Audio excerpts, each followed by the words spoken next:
Okay, Tim, give you a little bit of feedback on your video.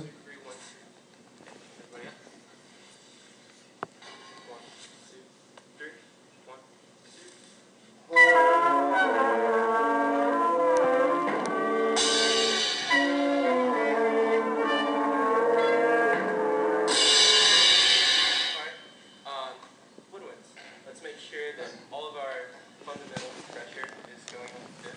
Now that arrow is pointing towards my mouth. Even how the arrow is pointing this way, it's pointing this way. So it's just flat and firm so we get a good stable sound. Brass instruments, let's make sure our corners are firm and everything inside the mouthpiece is relaxed so we can have the flexibility to make the tones that we need. Okay, in a situation like that, excellent feedback. That's exactly right.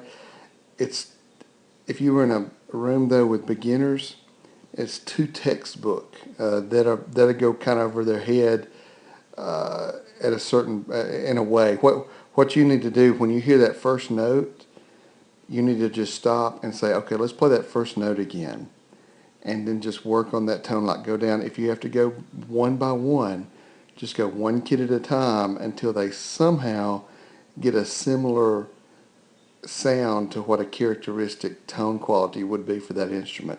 And then that would be the time when you go up and get close in their face and show them about the string and how the embouchure should look. And, you know, if you have to pull on your face or even touch their face to set their embouchure, that would be the time to do that, okay?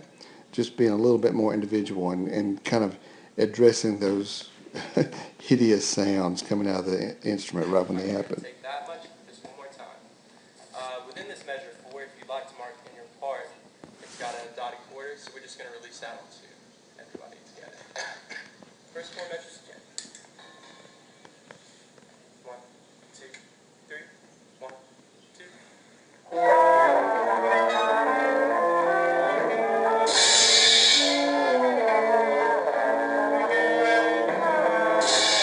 And see that, and by me telling you that, whenever you listen to this tape and you hear them play the same identical phrase again, after the instructions you gave them, it didn't get any better. And that's why I say that. Just really, you know, and that's the toughest thing when we get these first jobs, is when you hear that first horrible sound, just stop on that first note and just say, okay, let's just work on getting a correct tone, okay? But once again, what you're telling them, you're spot on with your information. I'm just afraid you're going to have to break down things a lot more than, you know, what you're actually having to do, Okay. or what you're actually doing. We're going to take the pickups. First 4 measures plus an additional beat. So 3 and 1. Right? Just so we can make sure we have that release together and we have the attack and the next sub-phrase together.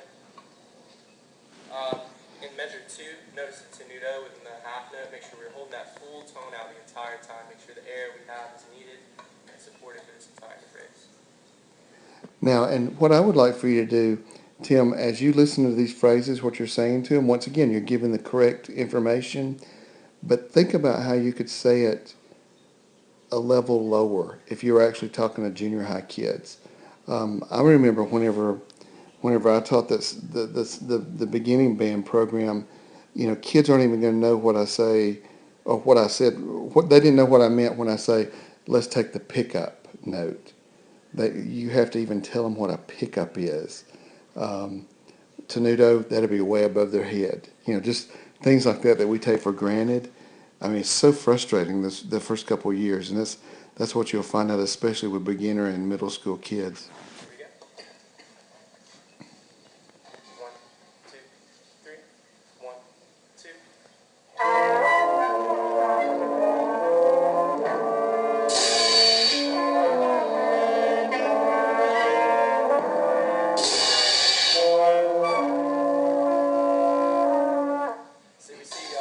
We see the breath that we actually need going in that next phrase. That B2 is very important, isn't it?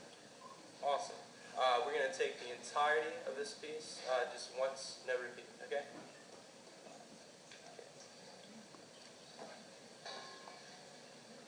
One, two, three. 1, 2.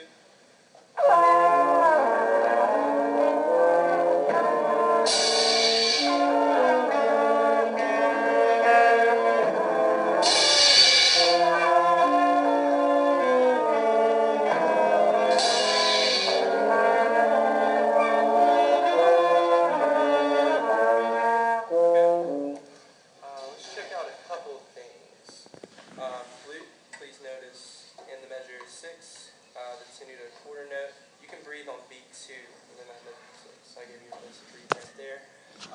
Also, the horns and the trombones. Okay, and once again, just and I hope you don't think I'm being too hard, but just telling you, like good information about whether to breathe. But when you listen to this video and you hear the band sounding like that, where they take a breath is not important. So just be prepared and be ready to make that step back to where you have to really break things down. I'm going to run you forward just a little bit more because I think that you actually worked with this is where we got where you worked with some of the individuals. Let's see how that looked. So just think of the corners. Let me back it up a little bit. I wanted to hear what you said there. Okay, here we go.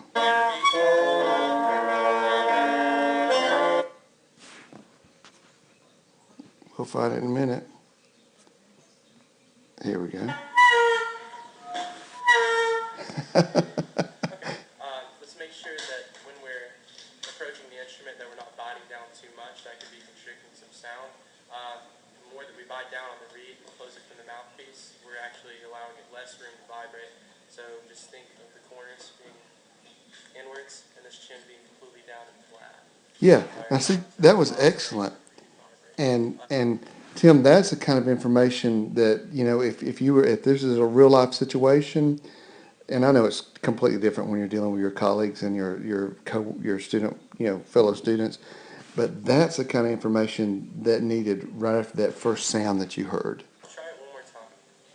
Think of your air as colder for the woodwind instruments, as if you were trying to scrape peanut butter off the top of your mouth, like that. So one more time. 1, 2, 3. 1,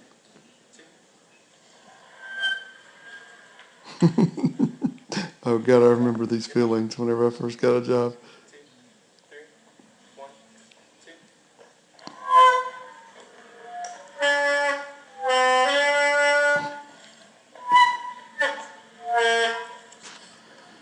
Okay, and what you would do in a situation like that, and I know what's going through your mind. You're thinking, "Oh my God, what do I do? She can't even get a sound." Just stop, and make them get that very first sound, and just keep working with them until they can produce one tone of one note, and that may be all they can play for this piece of music. But if you can just get one note or one tone a day, then you're making some progress. Yeah, a few of the tones are wanting to produce. They're just after the fact of the notes actually happening.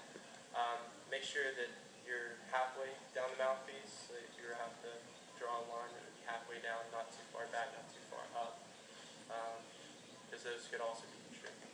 Okay. Yeah, and Tim, as I watch this video, it's obvious that you've got the knowledge. I think you're gonna have all the right things to say, and you're gonna know what needs to be said. The thing I think you'll have to work on the most is being able to break things down to that lower level, so that the kids will understand you, so you're not talking over their heads, and that's really tough sometimes. So I would suggest the more you can get into a younger situation, if you can observe a really good middle school teacher, if you can observe some beginner band teachers, the more you can do that, man, the better it's going to be for you, because you've had so much great training, at the upper level with Crown and Spirit and, a lot of these top organizations that you've been in. Now you need to see how some of the guys down in the trenches teach when you got a kid that can't make a sound. Because you've been around a lot of groups where pretty much they can make good sounds, and you've watched people rehearse more than you've watched them teach, if that makes sense. And that's kind of what we do at the college level. We rehearse more than we teach when we're in these ensemble rehearsals. But I think if you could get into a situation where you're watching some guys teach beginner band, man, use those hours, and when you're having to do those observation hours, I think that would help you more than anything. Okay, hope this feedback helps.